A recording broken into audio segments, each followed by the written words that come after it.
In today's video, I'm going to teach you how to add images to a Substack post. By the end, you'll know exactly where to go, how to insert an image into your post, and how to send it out to your readers with confidence. First, head to your Substack home. This is the main dashboard where you manage your publication and posts.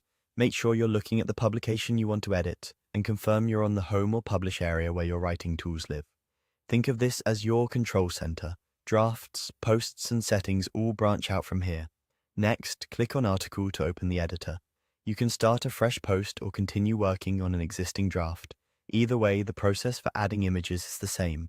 As you position your cursor in the editor, consider where the image will best support your content. A strong visual near the top can draw readers in, while images placed between sections can help break up longer paragraphs. Now, click on Image and choose your desired image from your device.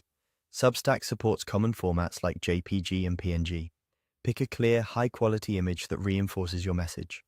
Before selecting it, double-check that you have the right to use the image and that it doesn't include private or sensitive information. A descriptive file name and a reasonable file size will help the upload go smoothly and keep your post snappy for readers. After selecting the file, click Continue. Give the upload a moment to process. Larger images may take a bit longer.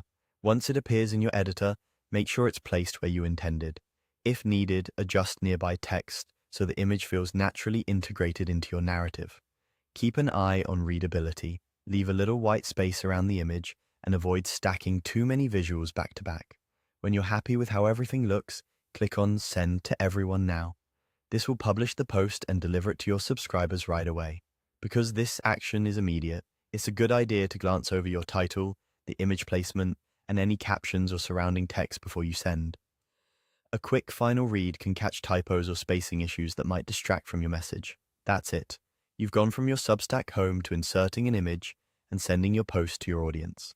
With these steps, you can enhance your posts with visuals that add clarity, emotion, and impact. Thanks for watching, and happy publishing.